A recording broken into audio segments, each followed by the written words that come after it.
and welcome to the Raw Review. We are the Dadley Boyz of What Culture. I'm Adam Wilborn, joined by Michael Hanfler and Michael Sidgwick, here to review everything that happened on last night's episode of Man Raw. But before we get into it, if you're a fan of this sort of thing, make sure you subscribe to What Culture Wrestling on Apple Podcasts, Spotify, Amazon Music, and YouTube, where we do daily wrestling podcasts where we not only review Raw, but also SmackDown, the show formerly known as NXT 2.0.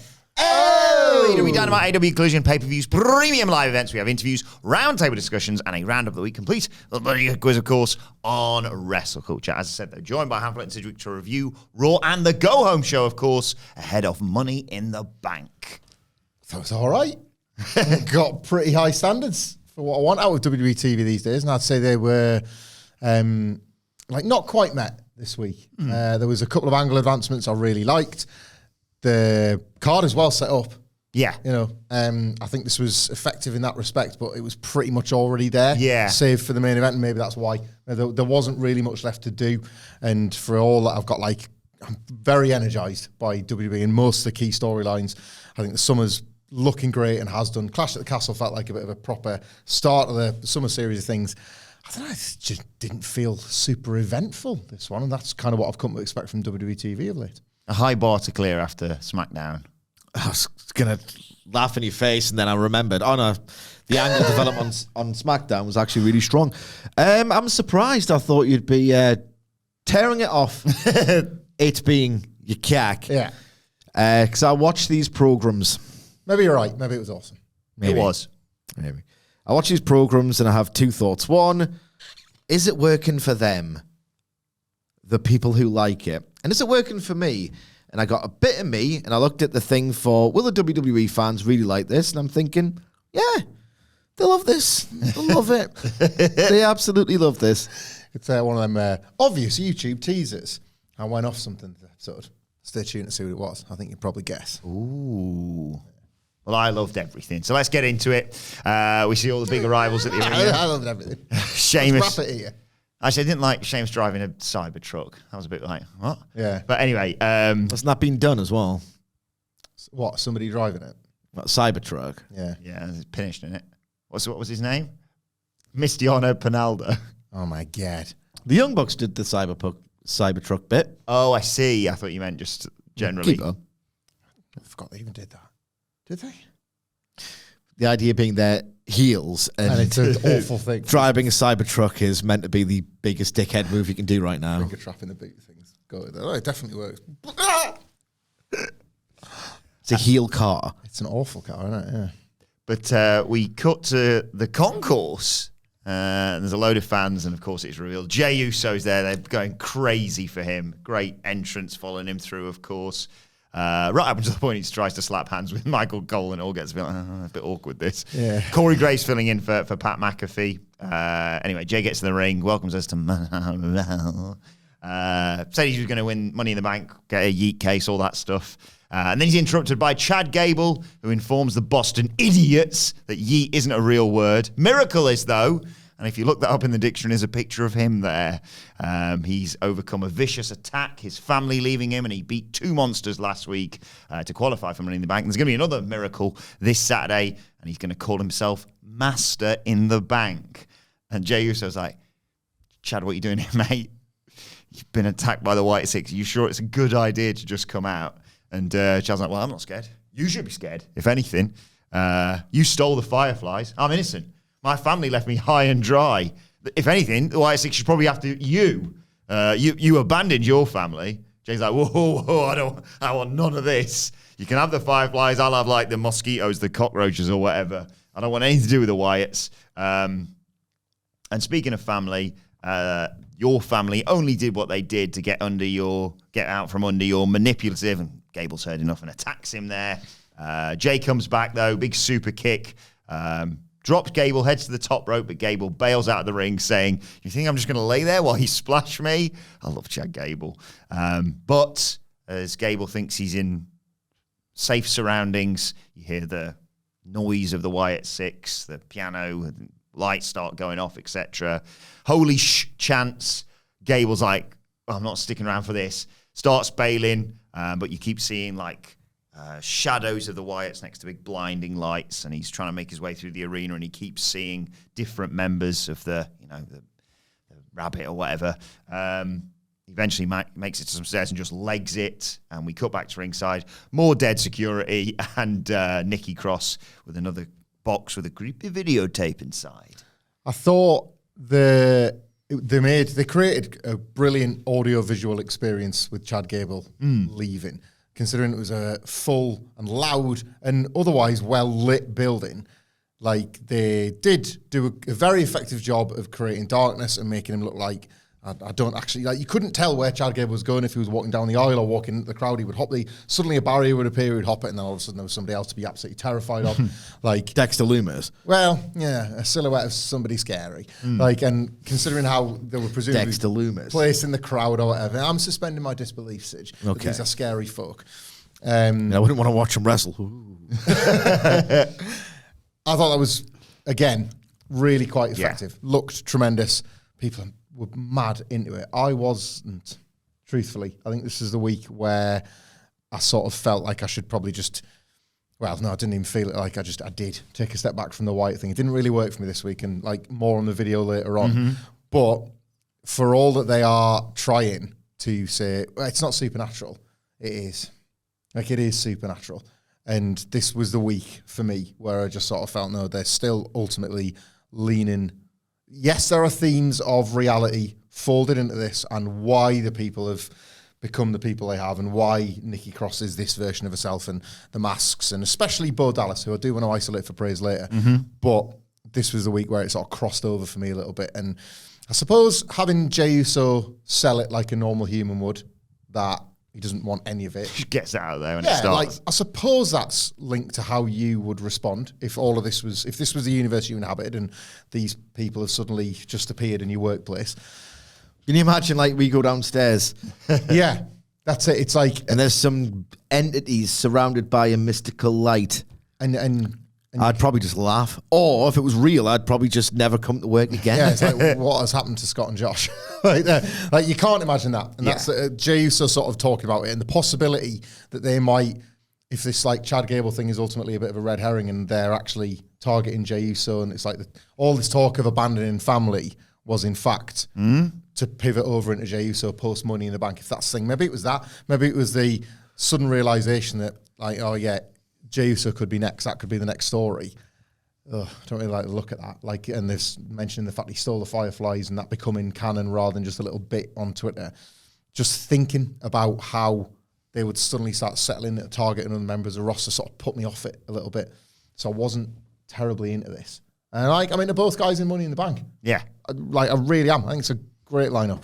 But just none of this really worked for me. No, I thought it was a complete nonsense, and it's just not good. And, you know, like, I'm not trying to be harsh.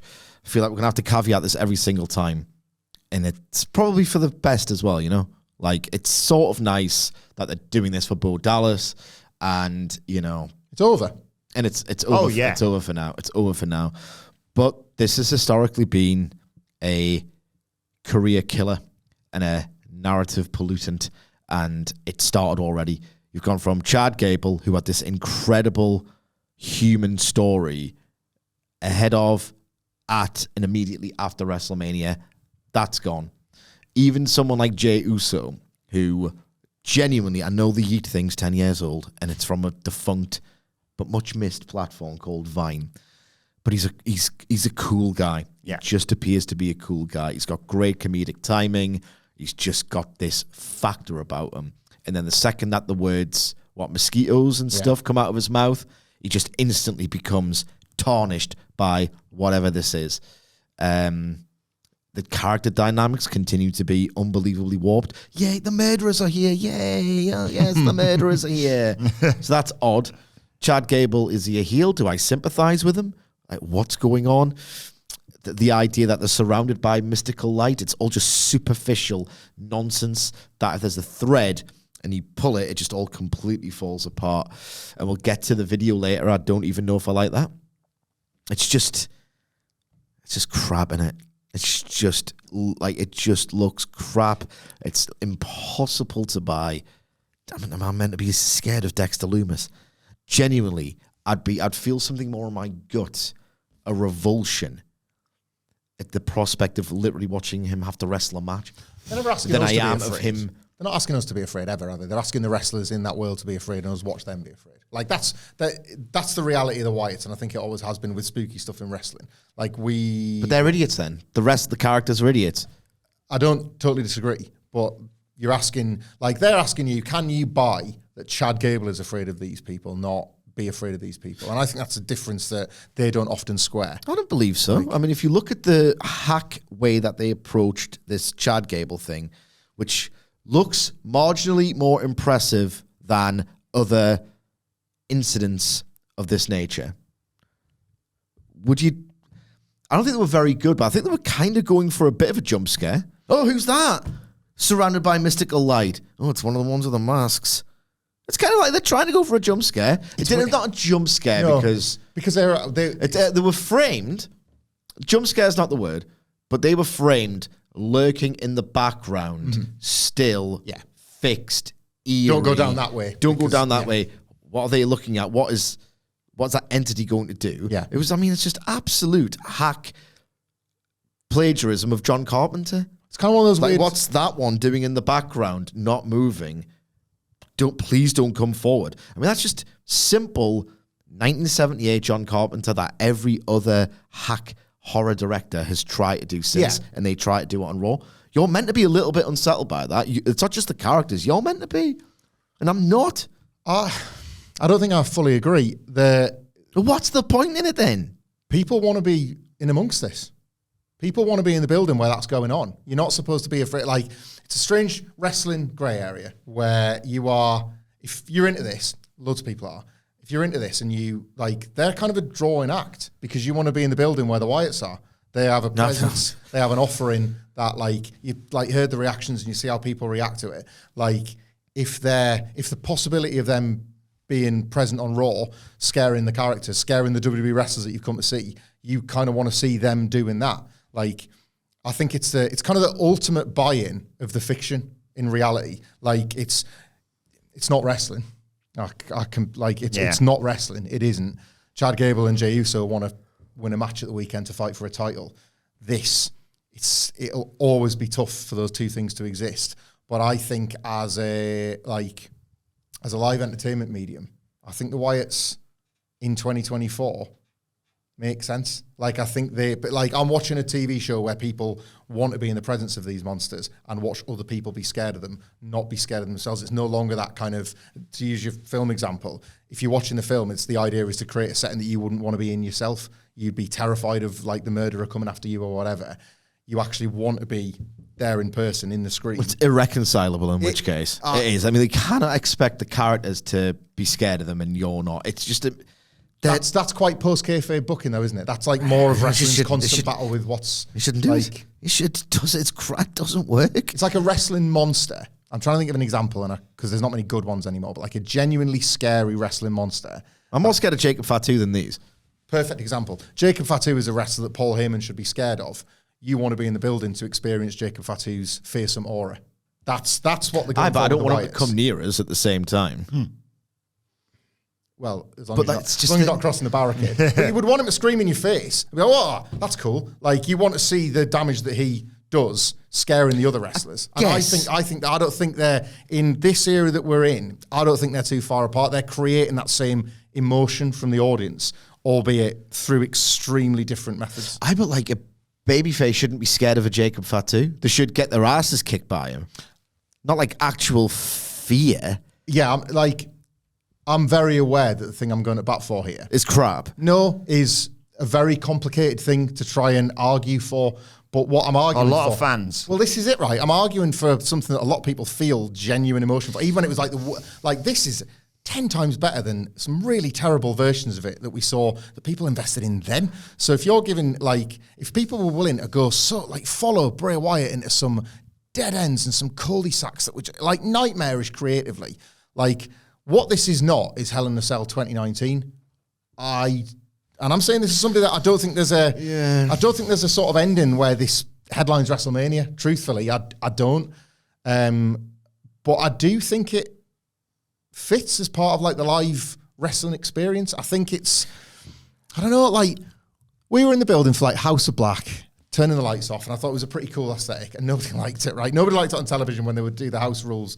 I thought it was suited to them, and it felt like a distinctive part of, was it Dynamite? Well, it was both, wasn't it? Like, they would turn the lights down, and they kind of experimenting with stuff. It was rubbish. Like, it's House of Black nonsense, but like, I found it to be quite an affecting live experience in a way that I never did on television. And I sort of think you can shoot for that now. Maybe when you couldn't then, because ultimately, no wrestling is asking you to take the wrestling as real anymore, is it? Like, every wrestling show is welcoming you into this spectacle now. I hate it. I don't know. It just doesn't work, man. It's absolutely untenable. And, you know, yes, the fans are chanting holy sh, and they have been for all of 3 weeks. Like, historically, this argument is way, way in my favour. And yeah, I'm not saying you're not saying it. No, I completely. I saw a fan video that somebody uploaded on X this morning of, they were like sat behind Michael Cole, so they see Nikki Cross in a way that like we don't, watching the camera, because the camera is mainly shoots from behind her, and it's like just the spooky mask, the version of her you saw when they introduced the group, and they were just going, they were whoa, look at that. They were like just audibly really excited at the sight of Nikki Cross and the weird mask and the look and the aesthetic. And I don't know, that's that sort of theatrical element that I think works. It just goes back to the simplest thing for me. I'll buy the wrestlers being afraid of it, even if I am not afraid of it myself. It's like the adult take on The Undertaker versus how you feel when you're a kid. Like, that's where it is. But it's probably the only time I'll be as generous to compare it to the version of The Undertaker that worked. I'm saying all this. You didn't even like it? I still don't think it has the staying power. This was the week where I honestly sort of stepped off a little bit, and I thought, no, I don't think this has got the staying power, truthfully. And I still don't really like how Chad Gable's been folded into it. I'm just not able to quite make sense of it in the way that I was before. But I push back a little bit on the idea that we're supposed to be frightened. Like, I think it's more just watching the fans love it. I don't know, like I'm pretty enchanted by that, if nothing else. Like, people in the building loving it. See, I can go on TV, right? I don't give a about the fans in that building loving it. I just don't for me. I could go on TV, on Sky Sports, and watch a game from the Stadium of Light and watch Sunderland beat someone 3-0 for a while. But they're loving it, and I don't give a toss. I'm like, I ate Portugal and thingy last night. Like, I was watching those Portugal fans go nuts, and I was desperate for Slovenia to win. Like, it's pretty cool, like, to see that sort of, that unhinged group reaction to something. And wrestling has dined out on that forever. And like, I guess, but that's like, Jey Uso right now, isn't it? That's like, that I don't like him either very much. That's like done more than any of his matches. I understand that principle that loud noises are good. Yeah, they are, and there were some better ones later on this show, but that's nowhere near enough for me. Nowhere near enough for me. I could go on and like some kind of streaming service and watch Ed Sheeran live, and the fans are going crazy, and I hate that music. Yeah, just as an example, you know. Well, I don't hate it actually. It just nothing for me either way. But I couldn't get that experience. You know what? The fans are having a great time so much. I'm on the wrong side of history, by the way. I know you are. Like, you always are. It's true. I always am. Like, it's people will cool on this. Also, the reality is why it's so hot right now is because it's still brand new, and people do want to see where it goes. That's me. I'm fascinated to see what happens next. Where it goes probably will dilute it, and then where it goes next will dilute it further. Yeah, I have no idea what it looks like by the end of 2024. No idea. Or even like you say, what happens when the bell rings. Yeah, you have to have a wrestling match. And I'm intrigued. The sentiment currently is what's stopping people having those conversations. Yeah. Like, once upon a time, we were previewing it. I remember how much we love The Fiend, and then it's like, they're doing the world title match already. This could go horribly, horribly wrong. And then I think Seth stepped into the Firefly Funhouse, do you know what I mean? He like walked into it for a Raw segment. Like, oh, this is it. The sentiment is currently stopping those conversations happening. But I think, like, it's where this goes is probably only going to dilute the emotion, and maybe what we're seeing at the moment is sort of the magic of it. Like, I didn't like ultimately what it is doing. I don't like what it's doing for Chad Gable. I want to let it play out. I want to see what happens at Money in the Bank. But it's cool seeing how hot it is. Like, genuinely, I think people's reactions to it sort of bear it out a bit for now. It was followed by Karrion Kross versus Xavier Woods. The real stuff. Karrion Kross offers a handshake. Woods doesn't want any of that. Starts chopping him. Woods hit a dive, but Kross just slammed him into the ring post and then dropped him on his head. Take us to break. Woods makes a comeback after the break, but got distracted by the rest of the Final Testament at ringside. That allowed Kross to just nail him with a forearm as he comes off the top. But Kross takes too long to capitalize, and Woods small packages him 1, 2, 3. Afterwards, AOP jump the New Day, because obviously Kofi Kingston's out there as well. They fight back, but Kross just twats him with a forearm. AOP sends Xavier into the barricade, and then Kross just wrenches on Kofi Kingston's arm. Commentators are saying, what's that going to do to him? And Scarlett's just loving this, by the way. I thought placement was interesting this week because it was strange. On last week's Raw, because of where the Karrion Kross segment went, the whole crowd didn't know that he's massively over. It's really odd. So, it's a strange promotion to put him in the first hour where there's actually going to be a bit more noise for his match because obviously, being facetious, it was dead silent last week. So I'm not exactly sure how this angle is truly connecting outside of us three and maybe the Karrion Kross devotees. And what I will say is that as far as I'm concerned, never taken a bump in my life, that was just an armbar. But Kofi Kingston made me feel like he was having it ripped out of its socket. Yeah. Like a really quite incredible sell of a stationary move. And Xavier Woods, I don't know, maybe hesitating not to quite make the save. Maybe letting Karrion Kross actually talk him out of just decking him, or at least trying it because of the rest of Final Testament. I still continue to not hate this, ergo the best Karrion Kross story ever. If you peel away our ironic appreciation for Karrion Kross for things that he quite frankly does for, I would say, 2 seconds at a time, what you are left with, and if you can ever be objective, is a feud between the New Day and the Final Testament that already has gone 50-50 in front of crowds that do not care, and the New Day have never been colder as an act. It's not very good. Oh, yeah, Karrion Kross, whatever. It's just not good, this, is it? No, the Woods, the fact that obviously he's beating Kofi Kingston and can't beat Xavier Woods, you know what they're keeping in the conversation? You know that they're sort of creating this idea that the dissension is real and that Karrion Kross has actually done it. But it doesn't end with him breaking up the New Day, does it? No, probably not. So the fact that there's already been 50-50 booking, I don't think bodes well for the rest of it. Unless he wanted Xavier to beat him. That was all part of the plan. You fell right into my trap on top of me for the 3. What came next, though, I just loved. So Damian Priest catches up with Dominik Mysterio and is like, everything all right? Chatted to Rhea recently? Dom's like, yep, all good. He's like, really? Because I've literally just spoken to her and she is pissed off. And Dom's like, yeah, fine, I'll handle the whole situation with Liv. Priest's like, you say that every week. Dom's like, it's not my fault. It's starting to sound like my dad. And go into the club. Yeah, he's 26 years old. It's still pretty funny, that bit. I was struggling at this because I wasn't sure who he was referring to. He said the scripting wasn't clear enough. He said, my dad. Who's that? My dad, Rey Mysterio. And then they go into the clubhouse. Huge pat for me. Liv Morgan's having a great time. They're all having a great time. They're playing 2K or whatever. What was it Carlito said? Timmy Priest like, what's going on here? Carlito's like, no, I was playing as you. That really got me, that. They're walking out the corridor. I'm like, oh, good, the power's back. Phew. The Carlito and the Judgment Day is it. I like this. There's something about that clubhouse. Brings out the best in people. Priest better enjoy it while it lasts. Uh-huh. Anyway, Liv's like, I'm just leaving anyway. Good luck, Daddy Dom, tonight. And he's like, Finn, what did I say to you about Liv hanging out in the clubhouse? It's not cool. Finn's like, what are you talking about? She helped us win the tag titles last week. I think the real issue here, mate, is you. What are you on about? You talking all this, we need you more than you need us. What are we, sidekicks? He's like, no, I'm the world champion, so obviously you need me more. When Rhea was the champ, we needed her more. Look, how about this, he says. Now you're a champ and I'm a champ. We need each other. And I know, Seth Rollins, I could have to leave the Judgment Day. I've got all that. Finn's like, well, look, mate, I'm your brother. I'm always going to tell you the truth. And the truth is, since you won that title, you've changed. Problems. I love this. And I really like this story and I really like how it's been plotted, but it also made me finally realise WWE have set a rule here and we can hold them to it. There is a new rule as relates to the invisible camera. And I think it was established here. There's probably other examples, but it really stuck out to me here.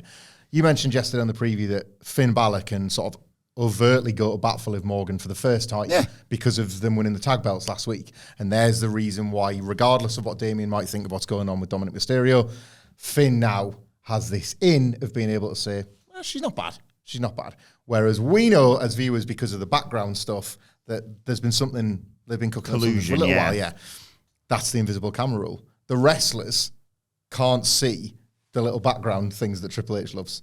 That's the new rule. Okay. Finn it's Bálor, marginally better, and I will say this. It's like Finn Bálor has never been able to outright acknowledge that he's kind of working with Liv Morgan. The hotel room key was something that happened on the table. So the following week, they acknowledged the hotel room key. Finn Bálor getting out of her car and the backstage chat they had by that truck that time, never spoken about. That's the first time it's ever come up between Finn Bálor and Liv Morgan was this week. And then Finn, I can let her in the clubhouse, she's fine. Like, and Damian Priest, he could see that. He wasn't permitted to see the stuff that we saw as part of the clues as fans a few weeks ago. It's it's strange, like the invisible camera thing should have never been a thing to try and uphold in the first place, but that's the difference. There's the line. And I do appreciate that they've sort of moved the story at the right point. If Damian Priest had spotted the Finn Bálor thing 6 weeks ago, that kind of would have messed everything up. He's had to see it now, and Finn Bálor, as you pointed out, had to have the logic to be able to say, no, she's all right, I don't mind her too much. And like Dominik Mysterio continues to say, this isn't my fault. It's probably not. Like, he's probably been manipulated all the way along. And Damian Priest's bond with Rhea Ripley, overlapping with it and catching him out as a liar, is like quite smart babyface stuff from Damian Priest as well, to put Dominik further in. Dominik's the one that falls further and further in trouble, while Finn Bálor from the background looks to take Damian Priest's title out of jealousy. I really, really love this stuff. I haven't been affronted by the invisible camera in like quite a long time, since the Bloodline, basically. Yeah. It is something they appear to have dressed in this way. Hamlet's correct. We don't get that. Remember that time, in the best storyline of all time, when I know the one you're going to here. When Sami Zayn and Jey Uso were filmed having a secret conversation backstage by the trucks away from the locker room. Jey was leaving the building and Sam was like, psst, psst. And like Jay's like, is anyone around? Is anyone around? Huh? Pathetic. Best storyline, my cack. It's marginally better now. Marginally. Collio's just, I love him. I don't need to see him wrestle ever again. Ever. He's a total popper in this film. Never needs to work. But him being like, you sent me this. Nice. I'm playing as you. Right.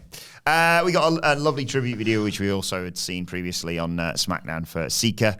And then Zelina Vega, ahead of her title match, chatted with Kathy Kelly, saying she's going to show Morgan and everyone who ever doubted her what a real champion looked like. She's got no interest in chasing Dirty D. She wants the title.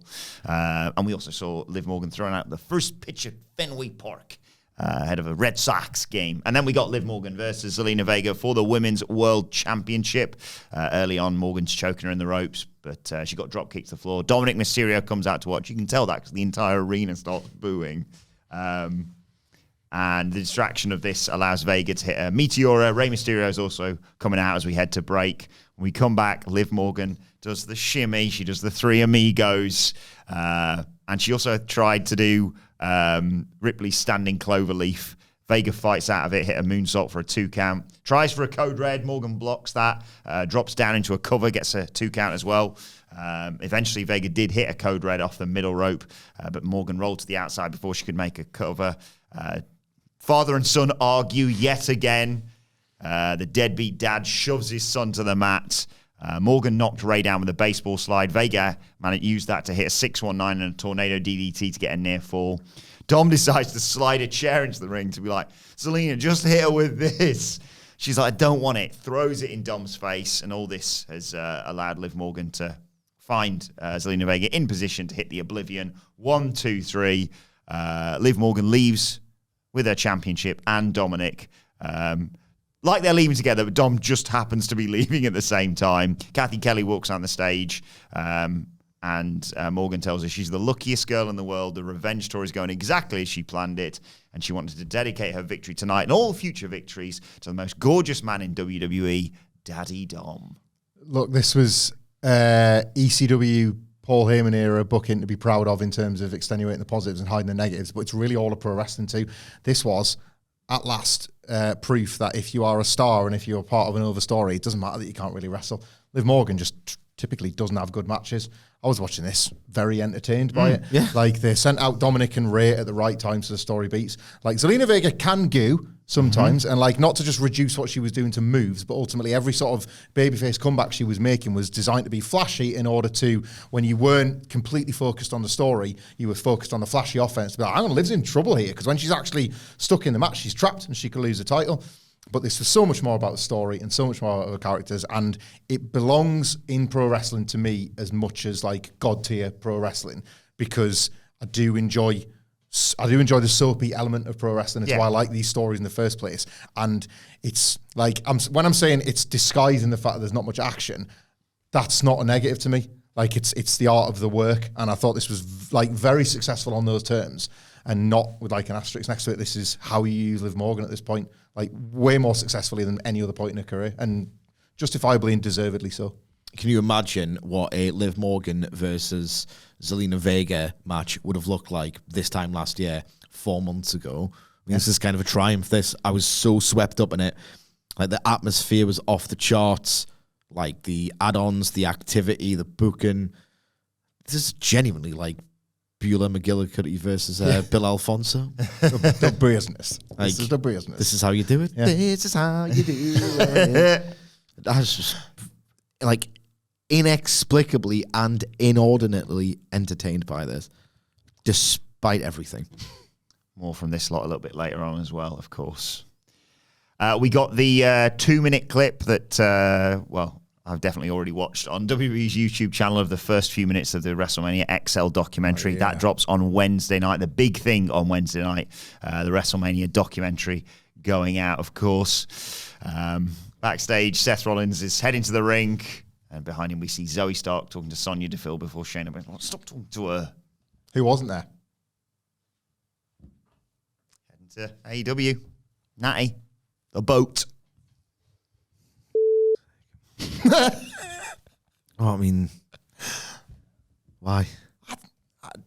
There's been a steady influx of veterans who've got knowledge to impart. And look, I know wrestlers who, or of wrestlers who do the camps that Natalya does, and it all helps them, and blah, blah, blah, blah, blah, blah, blah. So this is not necessarily a dig at her particular individual credentials, but my God, I have seen a steady influx into AEW of veterans who can help out the youth. And, this guy's had experience producing television, and this guy's had experience writing for TNA, and AEW's got exponentially worse. Right? I'm sick of it. Yeah. You had it perfect in February 2020. That was before, your TNA ex-writing staff, and then your myriad of former WWE producers came in, and your TNA producers, and it got worse. Yeah. Just keep Natalya. She's doing a great job in WWE for me. It is where the best wrestle. That's a good point, She's the Nicholas. best of all time. She should probably re-sign, right? Yeah. But it's like the Mercedes Moné comments, in line with her missing Raw and her contract likely to expire, as most of these contracts do, has drawn her closer to it than I would have ever imagined. Like, I had her down as a lifer in the era of no lifers, and yet the AW conversation is realer than it's been at this point. Ricochet, Natty, and Shane all coming in. That's weird. I don't know which one. That's so weird. She's not a draw. Like, don't get me wrong. Because she could be a better Madison Rain. Yes. That's what I've been crying out for. That's basically what I've been we watching said in 5 minutes on the AEW news. Dynamite sporadically this year and a bit of last, and thought, God, they've got something special like Madison Rain. If only she was a little bit better.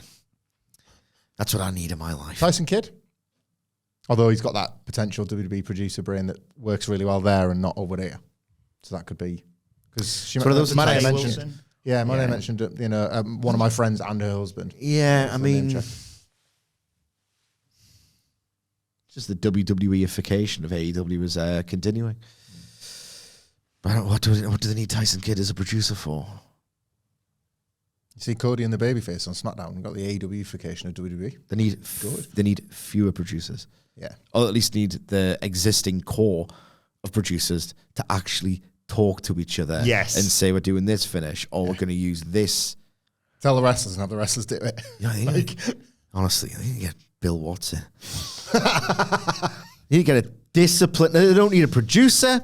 They don't need a player coach. They don't need more writers. They need a disciplinarian. Get Graham Souness in.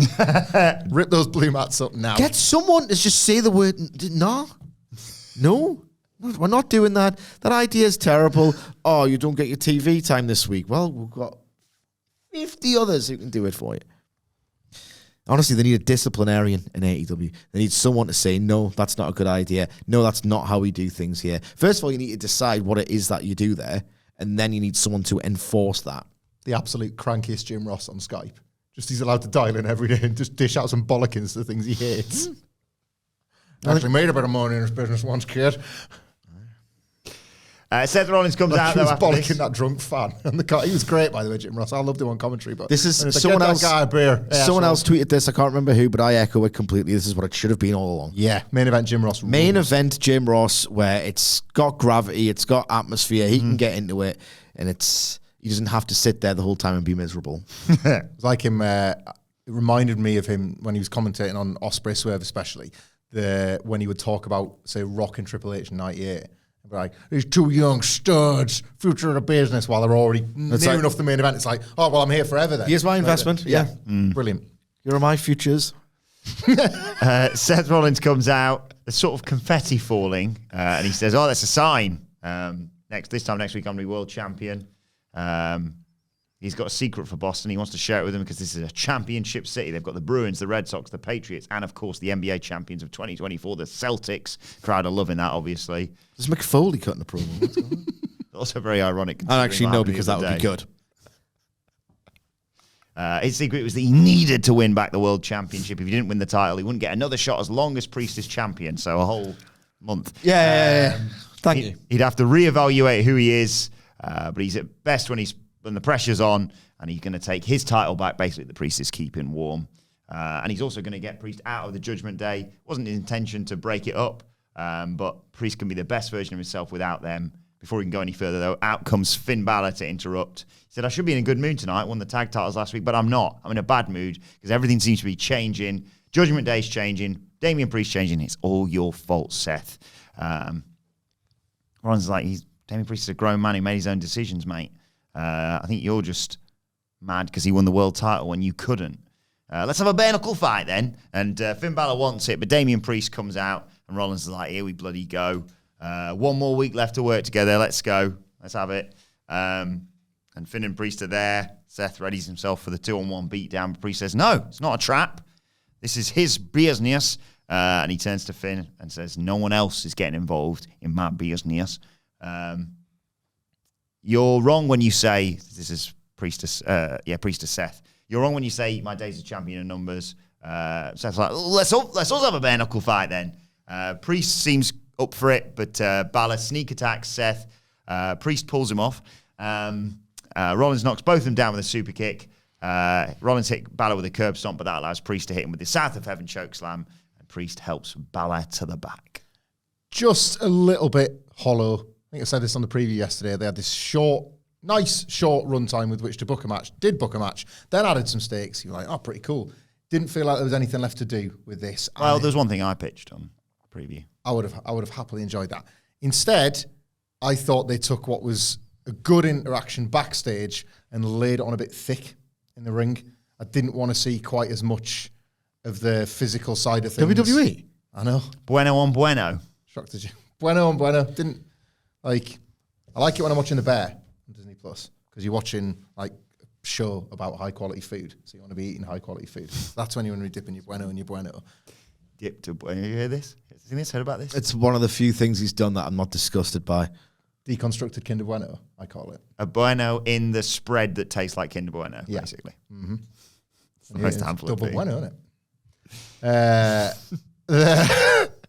Yeah, like it was well established backstage, and because they just had to go out there and like remind people of the stipulations with nothing else really to do to build, you ended up kind of having to force a bit more Finn Balor, Damian Priest dissension in there. I'm proper on the hook for this. Yes. Like Damian Priest surely has to win, but how far like is Finn Balor willing to go? In spite of Finn. Yeah, to like potentially screw him out of winning the world title, or at least attempt to, and then maybe he's inadvertently foiled or something. Like I think there will be good drama like attached to the sort of the like how this all breaks down at the end, and like the Judgment Day appear to everything is fine by the end, but as Finn actually tried to turn and just missed or something like that, you know? Like, or he says, Judgment Day do not get involved in my title match, and then Finn has a word with Carlito and says, technically he doesn't think you're in the Judgment Day. Perfect, yeah.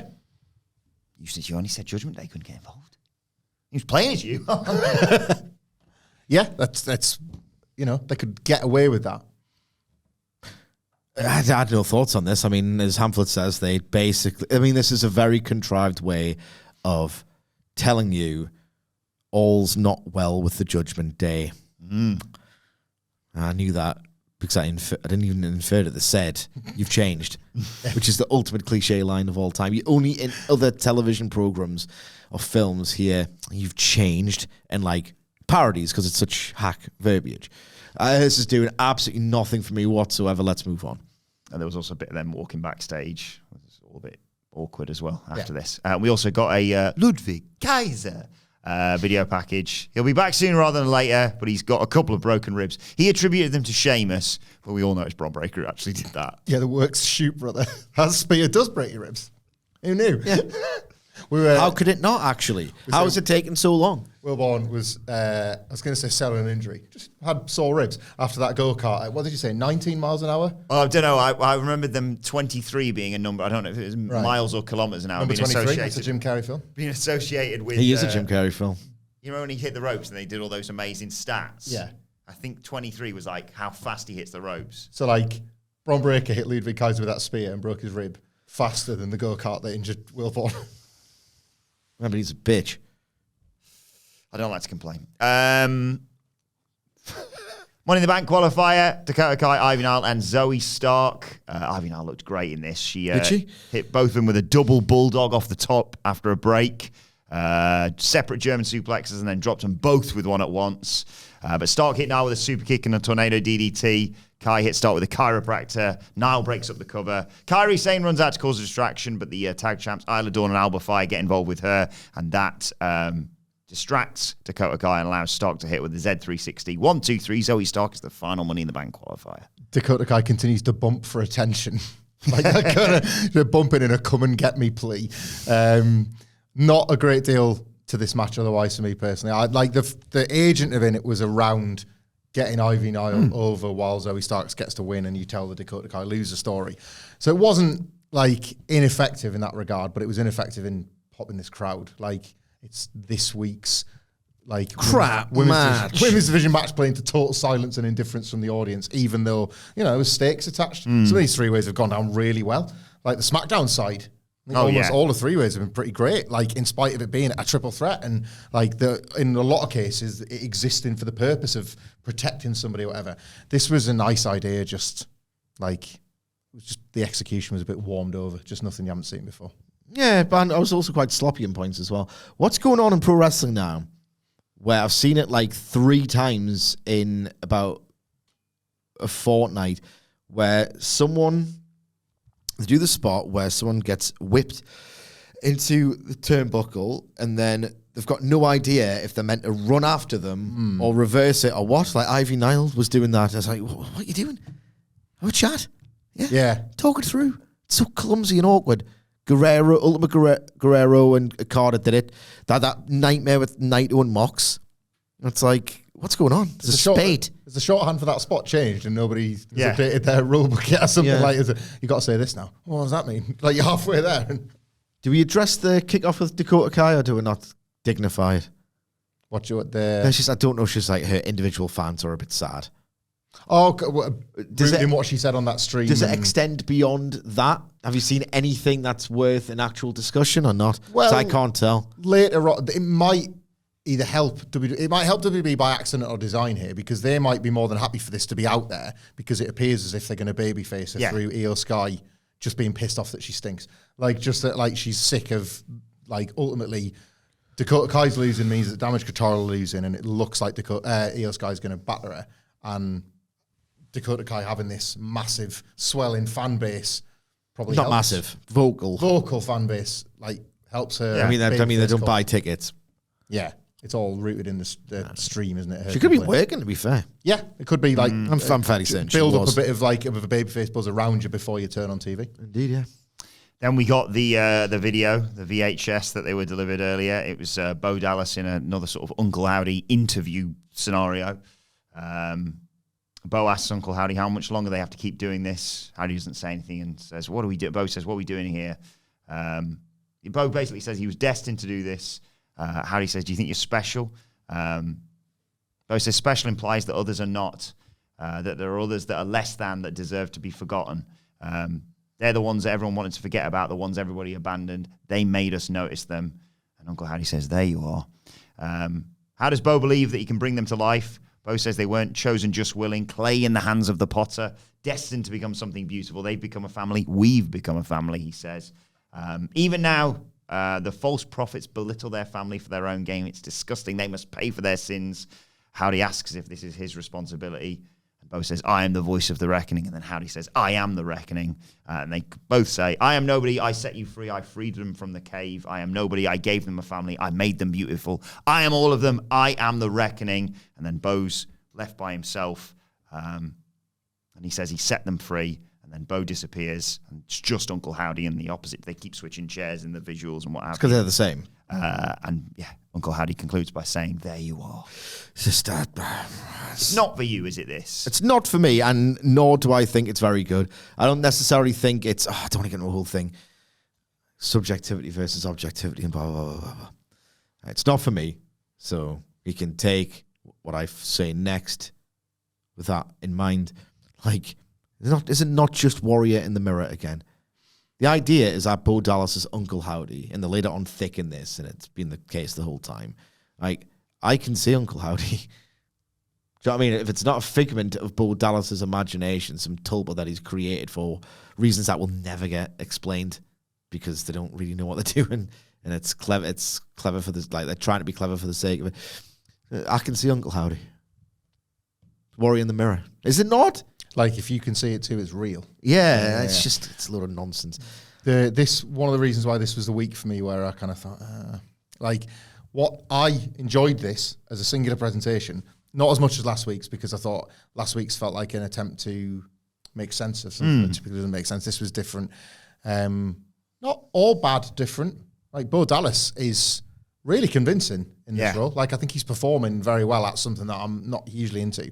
This reminded me of, although I like these ones way more, rather than Supernatural and rather than things like sort of Warriors magic and stuff, this reminded me of the Sean O'Hare vignettes. Like, loved them. And then, like, the more they went on, the more you realize... Different time on it. And this can't translate. Yeah, like, different time. I think Howdy shows up on Saturday, so... Well, like, he's going to get in the... Like, Bo Dallas can physically... Uncle Howdy can physically exist because he can wear... Well, yeah, he already does, doesn't he? He's not a figment of imagination, I suppose, is the argument. But, yeah, Bo Dallas is what, transformed into Uncle Howdy, effectively? It's rubbish. I was struggling here to see an effective translation in the same way that I remember thinking the more the Sean O'Hare, I'm not telling you anything you don't already know, it's like, the second you put the wrestling tights on, you don't look anywhere near as intimidating as you did in the suit with the white background. Where are you even saying that from? Like, you're really making me think, Sean O'Hare. And then you get in the ring and you grab a headlock, you know, and it's like, and you're Roddy Piper's mate or whatever. It doesn't feel like it can possibly live up to like a man speaking to an evil manifestation of himself when he stands in the ring in that attire. Like, as you say, probably going to run into Money in the Bank. Is it going to be Chad Gable? Is it going to be Jey Uso? Somebody's to target the Wyatt family at Money in the Bank. All of this, like, verbiage, all of it, ends in them, like, stopping somebody grabbing a big, bright green briefcase for a time. Those are very far apart in tone. Kind of very far apart. It's irreconcilable. I'm really excited to see what this looks like. Like, I mean, you've kind of seen Uncle Howdy in the ring. Yeah, but I don't know. Want to know what this version is like? I know we've seen him just off the and we got Mountain Dew Pitch Black out of that. So let's not completely dismiss it all. But I honestly, the rest of this week is just perfect for me. I think it's my favorite week ever. So you got NXT tonight, goated. Wednesday night, obviously, WrestleMania documentary. Thursday, general election. Friday, Spain, Germany, France, Portugal. Saturday, Money in the Bank. Sunday, NXT Heat Wave. Best week ever.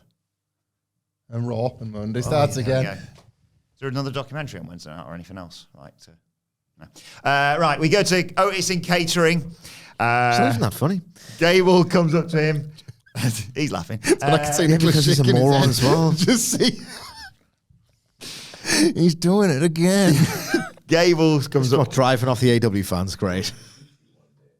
Gable comes up to him and says, we need help. Doesn't know who else to go to. He knows what he said. Don't say it again, Chad.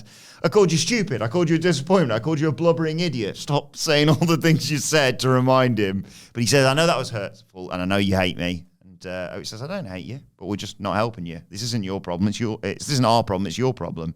Gable's like, well, who's next, though?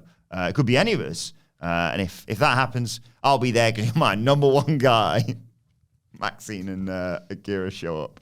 Everything all right? Gable's like, everything's great. Leaves. And even commentary like, don't fall for it, Otis. Michael Cole very angrily. Yeah. No, I hate him. Shut up, Chad Gable. I had 2 plates on the go, didn't I? I was like, what a cool day Otis has had. Turn up for work, take 0 bumps, 2 dinners.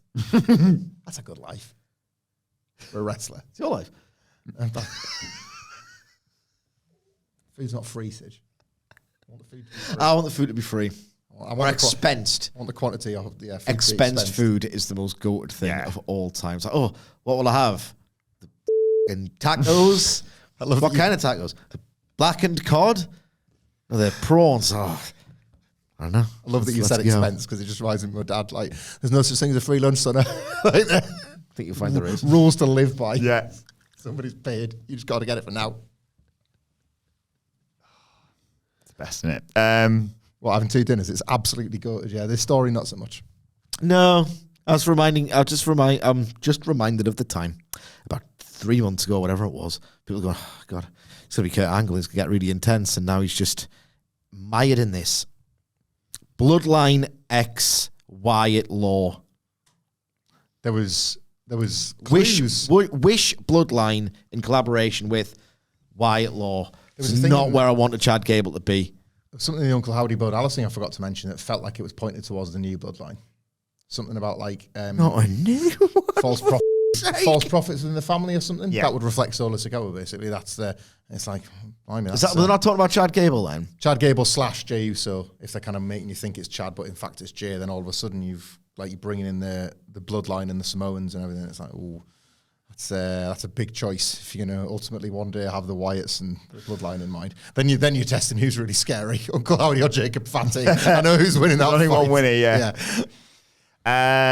Ray versus Dom 3 is this? Came next. Really enjoyable, Liz. Yeah. Other than one really suspect moment, but we'll get to it. After a break, and then the crowd are chanting for Dom to shave his mustache. Never, don't do it. Ray shoves his son's face. Such a funny sentence. He shoves his son's face into a turnbuckle repeatedly. Then he hit a seated senton on a crossbody. Liv Morgan runs down, and that allows Dom to grab Ray with a single leg crab. Ray gets the ropes. Dom tries to do the 3 amigos, but Ray counters the last one. Sets up for the 619, but Liv pulls Dom out of the ring. And Ray eventually drop kicks Dom, who falls on top of Morgan. Oh my God. Oh, I thought that was the boos from the crowd for Dom. This is really playing up. Sorry about that. Morgan's loving it, obviously. Too much, I'd argue. Ray, Dom gets tossed into the ring by Ray. Morgan gets told to leave, and Dom uses distraction to hit a vertical suplex. Zelina Vega runs down and attacks Liv Morgan. Dom drops Ray, hits a 619, goes up top in amongst the fight between Zelina and Liv. Dom gets crotched on the top rope. And Ray, oh my God! Dom gets 619'd whilst being crotched, and Rey hits a springboard splash for the 1-2-3, and Liv apologizes to Dom and says she's going to fix it as they head back up the ramp. What a magic little finish that was. Rey Mysterio, don't make him like him anymore. Like, whoever came up with that idea for the Dominik to be crotched and to do the corner 619, that was balls, like, so lush. That was incredible. Yeah, that was incredible. The proper stuff that you have to arrive at so many little scenarios. Smart baby face stuff. That was great. You get the dickhead heel at the start, getting his face bludgeoned in a turnbuckle. It's like, it doesn't really hurt, but you let yourself believe in the moment that it would, and then you get the finish, and then in between, you could argue an assault happened, which didn't really, I wouldn't do that if I'm WWE. Absolutely not. It's the second time they've had Dominik outright say, I'm not into this. And then it happens. Like the kid he said it. Even if you're supposed to infer that he is into it, and he's just scared that what Rhea Ripley's going to do when she sees what's been going on. But then the whole deal is that, like, he's like, if you are to believe the Finn Balor element, you also are supposed to believe that Dominik Mysterio kind of can't work out how he's been drawn into this whole situation once a week. And it's not good. Yeah. It's, they know what they're doing, obviously, with the inverse, with the thumbnail and from the other week and whatever. It as a backdrop to Rey and Dom is objectively funny. Yeah. Like, stop thinking with your cock, son. Look, it's got you in trouble. I'm going to have to flippy kick you in the face to prove a point, son. 3-0 now, isn't he? Yeah. As it should be. The new streak is Rey over Dom. We get a Sheamus video package. There was one earlier on I should have mentioned with Drew, sponsored by Modelo, hyping up the triple threat of the main event, of course. And we see Shinsuke Nakamura cornering Rey Tsuruya to UFC 303, which is a cool thing over the weekend. Then Sami Zayn comes out to talk to Boston. He says, it's wicked pisser to be walking back into... he said it was great to be walking back into the arena as instantly abandons the IC champ. He said when he won it, he would defend against anyone, anytime, and now it's Bron Breakker. He's not stupid. He's heard the buzz about him, heard the chatter. Everyone seems to think that Bron's going to run right through him. And he gets it, really. He's strong, he's fast, he's breaking guys in half every week. But he promises he will beat Bron Breakker at Money in the Bank. He starts to put him over again, but out comes Bron Breakker. Bron says Zayn's earned some of his respect last week. Everyone in the back's afraid of him, but Zayn offered him a title match. You got guts, but you've also got no idea what you're in for, says Bron. Respect goes out the window on Saturday. I'm going to break you, I'm going to decimate you, and I'm going to become Intercontinental Champion. Sami says, look, many people have said that. I've been beaten down, I've been broken in half. It's happened thousands of times, but I've put myself back together the same amount. This is the difference. I get back up every time. The proof's right here. Well, if you want to do that, try it. Try and take this away from me. Try your best. Here's the thing. If I have to tell you who I am, then it tells me that you haven't done your homework and you're not as smart as you think you are, and you're not as good as you think you are. I'll see you at Money in the Bank. And Bron fakes leave and then spears Sami. He's very happy, cockily walking out, and then he realizes, wait a second, Sami's in the perfect position again to get that awesome shot where he runs around the ring and spears him into the steps. But Sami leaps over him. Bron crashes into the steps. Zayn starts beating him up, hits him with an exploder in the ring, sets him up for a haluva kick, but Bron just spears him again and holds up the IC title belt, which is something I hope we see on Saturday. This was so brilliant, and ultimately for me, this was an example of why I find WWE to be so brilliant at the moment. I believe that the Liv Morgan, Dominik Mysterio, Judgment Day, soap opera stuff can sit in the same place as the Bloodline drama on SmackDown, the Punk Drew story, like my favorite thing in wrestling, that is, the Wyatts even, and now this, the simplest. This is pro wrestling. The simplest of pro wrestling stories. A gutsy babyface that knows he's possibly overmatched, but that's not going to stop him challenging the guy, fighting the guy, believing in himself and believing in his experience advantage and his veteran presence to be able to just, he's going to have to struggle. Sami Zayn knows he's in for a fight and was willing to accept the evidence of that in this last little meeting between the two. But he's willing to have the fight and he's willing to prove that he's got the brains that Bron doesn't and the experience that Bron doesn't yet have. Bron doesn't need to worry himself with those things because he goes 100 miles an hour and kills guys. And then you get the physical example of the one mistake that he could make with the stairs spot, but then the reality of the damage that he causes with the spear all in one segment.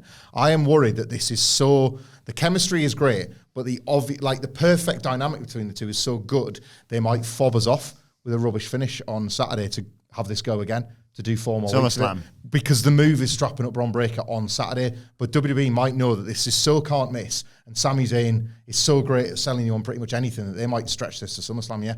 But for me, commit. You committed all the way here. Continue to commit and belt Bron on Saturday. This is a story about an explosive, heel, remorseless prick with an absolute kill shot of a weapon versus like an enduringly popular babyface pro wrestler who's got the wherewithal and the smarts to evade that move and the experience and maybe use it to actually damage the person doing it. It's a pro wrestling story, and it's okay when WWE does it.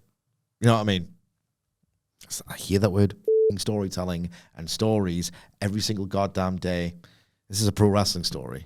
Oh, sorry, I get what you're not talking to you, yeah. No, like the people that are just suggesting that AEW don't tell stories, and this is predominantly what they do. It's based around a move, this. Yeah. It's based around a wrestling move, and I really, really like it as a result. Sami Zayn, it's just, I wish they hadn't done the melodrama with Chad Gable quite as much as they did, because this is what Sami Zayn should be doing.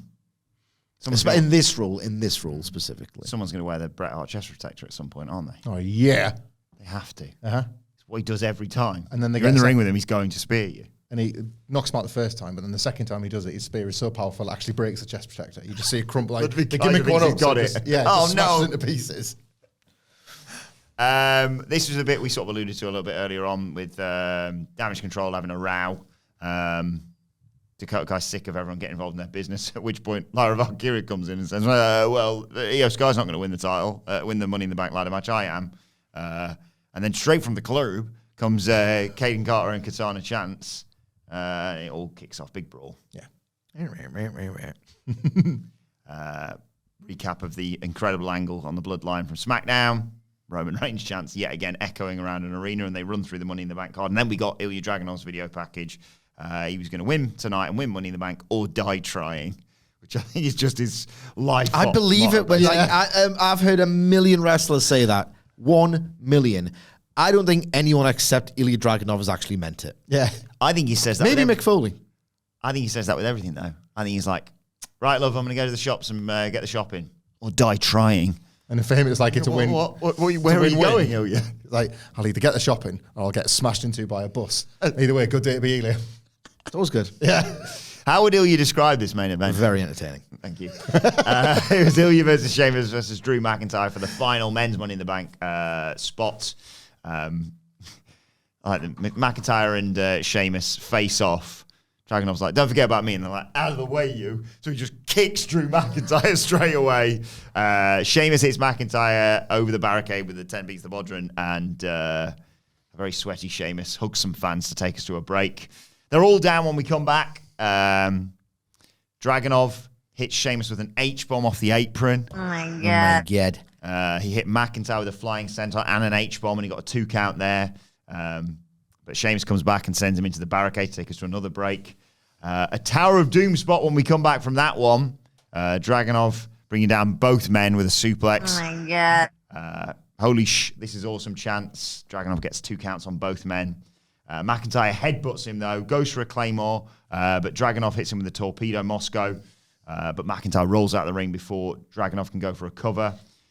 Dragunov goes for a coast-to-coast dropkick on Sheamus, who jumps up and catches him with a mid-air knee strike. Oh, my God. Looks like he smacked him in the balls. This is quite ugly in a really gripping way, this. Dragunov, because Dragunov didn't shape his body to take it. You know how sometimes wrestlers do, prepping for the counter. He doesn't fly nothing. He'll fly at you full, and it's like, you get him where you get him. Yeah. It's wherever his body happens to be at that moment. Horrific flashbacks to Shane getting speared out of the air and not knowing where he was. 1, 2, kick out probably, if anything. Yeah, because he jumped, knowing he was getting the spear, he jumped vertically rather than committing his legs. So the snapback was like... Yeah. Sheamus hits him with a bro kick. McIntyre pulls Ilja out of the ring to break up the cover, sends him into the timekeeper's area. That's the last we see of Ilja Dragunov. Sheamus and Drew get into it. Sheamus hit a power slam. Goes for a bro kick. McIntyre dodged it. Schoolboyed him for 2. Sheamus hit a knee strike, but McIntyre comes back. Claymore, 1, 2, 3. Drew McIntyre qualifies for Money in the Bank. And just before they go off the air, Kathy Kelly interviews him. McIntyre grabs the mic and says, I told you I was going to win this war. That's exactly what I did. You ready for some more truth? I'm walking into Money in the Bank this Saturday, and I'm leaving Toronto World Heavyweight Champion. And just to rub more salt into the wound, he pops on CM Punk's bracelet before the show closes. Just terrific matchmaking and booking. Like, yet again, with this Drew character and with the, like, this Money in the Bank, when this triple threat idea with Money in the Bank qualifiers works, it really, really works. Ilja Dragunov got over yet again in yet another defeat in what we will absolutely recap in 2024's end of the year stuff as a tremendous run on Raw, regardless of his win-loss record. Yeah. So the booking is effective. And again, it's what AEW forced back into the mainstream in 2019 and WWE have picked back up. Wins and losses matter because Ilja Dragunov continues to lose, but you were willing for him to win. Just keep doing what you're doing because one day it'll come good for you. And you always feel that when you're watching him. And because he's so new, in WWE terms, he's so new from NXT, this is the right time for him to be experiencing that trajectory. Similarly, Sheamus on the back end of 15 years can be the one taking defeats because he's feeling like the old warhorse. So Drew McIntyre finds himself in the perfect spot to beat both guys and does. And it's the exact physical, hard-hitting, all action match you would have expected from the film as well. Just no flab to this at all. Didn't feel the need to slow it down for any particular reason. So I cannot really find a fault with this. No, I thought it was excellent. Excellent booking, excellent in-ring action. Maybe not excellent, but very, very, very good. Look, ultimately, I just want to feel something instead of absolutely nout. And in this, I was like, I want to win here. I want to see some ugly collisions. I just want to see some really hard-hitting stuff. And, that torpedo Moscow from the apron was absolutely magic. It's so opportunistic, wasn't it? I do this. Yeah, I do this. Oh, there's a spot there. I can do this. That's how a triple threat match or a three-way match should feel. It should feel like you have got a different... the best ones feel like they're just making something up in the moment and it feels improvised when a lot of singles matches just don't. That's the one benefit. They can swing in either direction. This one didn't. And I had so much appreciation for the way it was crafted as a result. I just felt like, he's going to cave his face in. His facial skeleton is going to collapse. I want to feel something. I so rarely do with pro wrestling nowadays. I winced. Thank you for making me feel something. I winced with this. Let's talk about Money in the Bank before we wrap things up. So we know the 6 people are going to be in each match. Let's start with the women's because that feels slightly more cut and dry. Io Sky, Chelsea Green, Lyra Valkyria, Tiffany Stratton, Naomi, and Zoe Stark. Can you make an argument for anyone other than Tiff in this? Only Chelsea Green, because the reaction she got was proof that how much she has bought into that character over the years and survived multiple versions of WWE and remained over, and that earnest pop that her qualifying got, made you think if they were going to give her the briefcase, yes, right now she's still the character that is kind of at that punchline and a willful participant in the punchlines that are scripted against her ultimately, but you're not necessarily giving somebody the briefcase for today. You're giving them it for 12 months, and you take that affection that people genuinely have for Chelsea Green and just very delicately tweak the character from being kind of a cartoon heel to being somebody that over time just becomes really popular, serviceable in the ring and sometimes much better than that too, but it's always been character-based for Chelsea Green. If you pivot with her as a character when she's got this briefcase and she becomes a babyface, you really might have something because there's a proper bond with the audience and her. All of that is to say, no, I don't think you can look past Tiffany Stratton. I think they might have even tried to get there sooner with her had things not gone a certain way around Queen of the Ring time, and this is them. She posted a racist video on Instagram. Really, really dumb. This is them attempting to get back to that.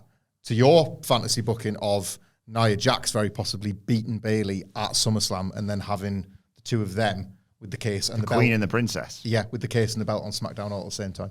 Yeah, I mean, politically, they might not want to go with Tiffany Stratton. Realistically, I know how these things work. I'm not a moron. They'll wait until the heat dies down. And with WWE, there's very little heat on them, even though there quite frankly should be a lot of the time. That's all dissipated. So they're probably clear and dry, ready to go ahead with it. They still might, want to teach her a lesson, even if nobody else seems to give a toss, and not enough people do about what WWE does and how they react to things. That said, if you look at the way that Paul Levesque tells the stories, right, he's increasingly leaning in on, it's just kind of remarkable, really. If you consider what he was doing, he has in fact pivoted. In 2022, late 2022, he had Drew McIntyre say the word wrestling every other sentence, every other word in every other sentence. And he brought back the NXT people, and it was very much like, all right, okay, well, that's Paul Levesque for you. Increasingly, it's a lot soapier. It's a lot more like romance angles, supernatural, and it's obviously working. People want that out. People didn't want to see a Black and Gold reboot. Yeah. I mean, look at the way they reacted to the personnel. And I think he's actually quietly pivoted into a more... I don't want to say they're all caricatures, but there's very soapy love interest, love triangles. I think he's trying to see what people are best at. I think he's like Liv Morgan, I think is a perfect example. I think he's looking at what the pros and cons are and thinking, like, Chad Gable is where he's gone wrong with that, realistically. But I think that's what he's trying to do, is break them all down and think, how should I push and use you? And that's why you're getting this like mix of everything at the moment. I don't know, maybe that's... I think he's just spotted, right? Work rate's gone. I try to do it. AEW's trying and failing to do it. Let's get more soapy. Let's get more exaggerated with our characters, more soapy. All of which is to say that I think under the way that Paul Levesque currently writes, books, crafts, directs, guides, whatever, this product, is that I can absolutely see. I mean, look at R-Truth and The Miz at WrestleMania. It's increasingly there's a lot of levity in WWE programming.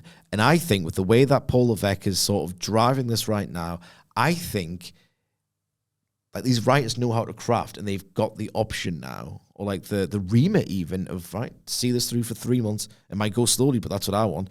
I reckon the writers, with the way that they sort of seem to enjoy crafting things, would have a way better time doing something with Chelsea Green and her, there's a sort of the way it works now with Dom and Liv is, how do these two characters, one of whom doesn't seem to want anything to do with the other, how can we have them interact every single week? I think Levesque will want Chelsea Green, the wrestler who's too scared to cash in even. You know what I mean? Yeah. She plays the chicken heel. She's that weird, it works for them, that weird wrestler who doesn't want to be a wrestler, and that just kind of makes sense in WWE's world. I can imagine the writers absolutely loving the idea sessions of how to craft these situations where, well, come on, I mean, she's unconscious. Yeah. You've got to pin her now, but how do they get away from her not cashing in? And I think it'll catch on. I honestly think she's not in there just for a comedy spot. I think Chelsea Green's winning. I think I've always, we've loved Tiffany Stratton for us from her time in NXT. She's been a sensation on the main roster. And since she moved up, she felt like a nailed on competitor, at least in Money in the Bank. But I can't look past her for anyone in there, Naomi, there's a story you can tell there. Yeah. Chelsea Green, I think you're right. There is something. I will probably... You're right, you would love to... It's a fun creative challenge, that, isn't it? You'd love to toss around ideas of how do we get her to not cash in? Yeah. But I mean, it's two of my favourites on SmackDown. I just love the idea of Queen Nia and then Princess Tiffany Stratton with her own personalised, pink briefcase, sort of little glances at Nia, who's constantly telling her, hey, if you cashed in on the Raw champion, then we'd be champions on both brands. Yeah, you sit with it and you judge over Run time. the kingdom. If there's a babyface turn the horizon, you do it. If it just makes more sense for it to stay heel, you do the cash in on Nia and some like babyface. She's someone who can hold it for a long time as well. Yeah, you've got a year to figure out how best to have it play out. Yeah, I think so. But over the course of this, I've sort of talked myself into wanting to see Chelsea Green do it. I loved her winning. Like that was a real feel good moment, her qualifying for it. So. How confident, as we move over to the men's Money in the Bank ladder match, how confident are you that Jey Uso wins this now? Slightly less so since LA Knight got in. Yeah. I didn't think they would go with LA Knight. They seemed, mainly because they kicked Santos Escobar's ass the week before. And then I thought, that's what they're doing. They're kind of, because him and Logan Paul are already engaged in this thing of the US title. Santos gets beat up, gets to win the match as a sort of, make good for that. And he didn't. They've just gone with LA Knight. He scored his first pinfall victory over Logan Paul, which is obviously in service of their big US title match, you'd think, at SummerSlam. But there's two things there, isn't there? Number one, we know now that this briefcase can be for any belt. So LA Knight could just say, I want you and I want you in Cleveland. I'm going to beat you in your hometown. I'm going to do it there in the stadium. And that's his big moment. It's LA Knight's big moment. Or, because it's a year, because it's time away, I think it's probably something they're not getting a lot of credit for at the moment is how they did drop LA Knight back down the card, but yet again, he feels like a guy that's on the ascendancy. I didn't think that was possible after he lost to Roman Reigns. I thought they're going for him now, and why not? He's really hot. Cash your chips a little bit with him.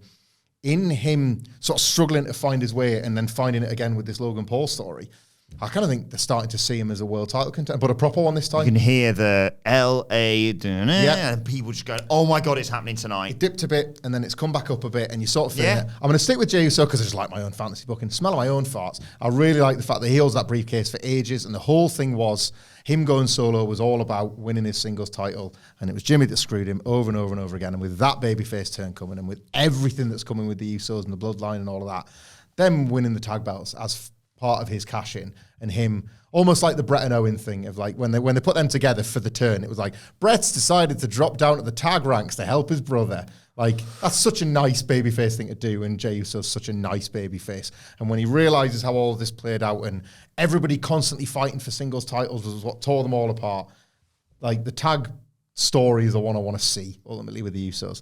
But on the night, him winning the briefcase, going to go off. Like, it's going to feel massive. Yeah. I have no idea who you're picking for this. I'll do process of elimination with the participants. Jey Uso. We'll do the one least likely first. Okay. Least likely, probably Chad. Yeah, he's not winning. Andrade. He's there to make it exciting. Do a bump, Andrade. Yeah, break your ankles, basically. Hates his own ankles, Andrade. Mello. I hope not. I've got a theory for Mello, so I'll tackle that one. I really hope it's not Mello. I think he's a gentleman's 3 work rate hybrid wrestler. I really don't see it in him at all. I think Trick was the star of that act, and that that is coming true. I think he's there because he can do some exciting spots, quite frankly, in the match. And the worry about Carmelo is that he's got that Miz-pilled approach to promos. And I know a lot of them are scripted on his behalf, but there's only so many times you can be told, oh, he's him. He's that WWE heel wrestler who says the same things over and over and over again. I've got very little time to watch him as an act. I just don't see it in Mello at all, so I hope it's not him. LA Knight. Well, LA Knight and Jey Uso, basically. It seems to be. LA Knight, Jey Uso, and Drew. Drew is going to get screwed by CM Punk. So he's out of it. And it's weird because with LA Knight and Jey Uso, who I think are the 2 probable winners now that have eliminated the rest of the field, you got the same problem with them. Like, they're the same guy.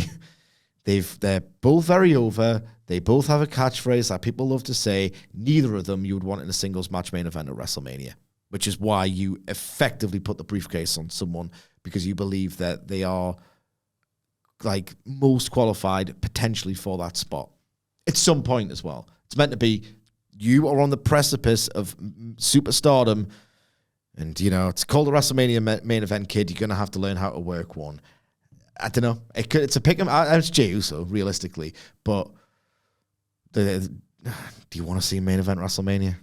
On the Drew, I would for the tag belts. I would. Well, yes, no, I like your fantasy booking way more than the idea of LA Knight or Jey Uso having singles main events. On the Drew thing, because I know you've got like a Carmelo Hayes idea of how that could work. On the Drew, he obviously said the whole deal with his is it's an all-in-one night thing for him. He wins that as a means to an end because then he's going to win the world title. There would be quite a nice detail here if Drew attempts to follow through on his promise, cashes in. Punk. What if the world title match opens the show? That's none of any of our concerns. Well, it is. It's a let's say we're analysts. Drew wins the briefcase in the first match of the night, and the world title match is set up for the main, or wherever, elsewhere on the card, and Priest beats Seth. Finn Balor's botched interference, whatever. Priest beats Seth. Drew comes out to cash in. Just a man of his word. I'm doing it. This is happening right now. You got me at WrestleMania. I'm getting you back. Not on this again. Punk interferes and costs Drew the cash in. So they're over there. But also what Punk has done then is screw Seth too. Because if Damian Priest keeps his title, Seth can't fight for it. So Punk's been like, I burn on Drew, but a little bit of burn on you, Seth. I don't like you either. Like, and Seth's like, you Punk.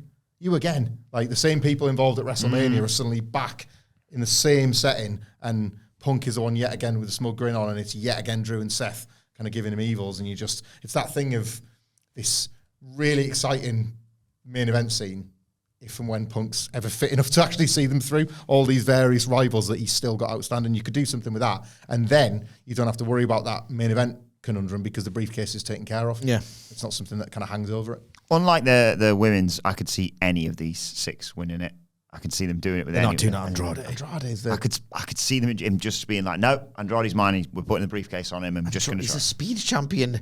I know, but it's one of Triple H's guys. I'm not saying I think he's going to win it. I'm just saying I could see any of the 6 winning it, even if it's, Chad Gable, who's suddenly...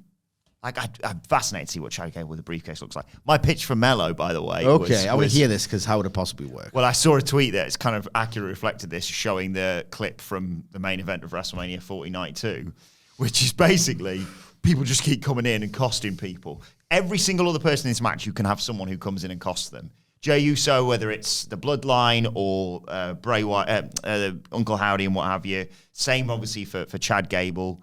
LA Knight, Logan Paul, obviously, Drew McIntyre, CM Punk, Andrade, Santos Escobar.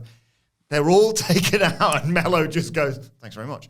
And then, because I don't hate that. He's doing Like this a Iron Man. braggadocious thing on SmackDown where he's like, I'm the best, I beat so-and-so and so-and-so. And it's like, well, you didn't. There was all this other stuff going on in the match. He's like, well, check the records. I won. So, I don't know if that's the right call to make, but I could easily see it happening. So you've done that. Well, saying that you can see Andrade winning this is unforgivable to me. So in terms of odds, you don't think it's like 1,000,000 to 1. You'd put it as like 250 to 1. What, for Andrade? Yeah. Yeah. I want to do some kind of bet with this. Okay. It's a long shot. He's not like... I think... Show me Austin Fenix window if it happens. I think Drew wins. And then later on the night, he runs down to cash in. Like Finn Balor and Damian Priest or JD McDonough or whoever have cost Seth, taken out the referee, and Drew just running, dragging the referee with him, drags it into the ring, and then realises, oh, bloody referee I've brought with me, it's bloody CM Punk in it. What am I like, eh? And that's what costs him. Punk just immediately calls the disqualification. Sorry. Never stopped at the Hands on a referee. Yeah. We're all popping. Why is everybody cheering? People are really excited about my cash in. CM Punk, just wait till he watches this. Oh, bloody hell. Scooby-Doo. He's got one of the face masks on. Oh, no, it's Punk. But we'll preview Money in the Bank. Scooby-Drew. Nice. We'll preview Money in the Bank later on this week, of course. Literally threw his hands up. How rude of me. I almost forgot.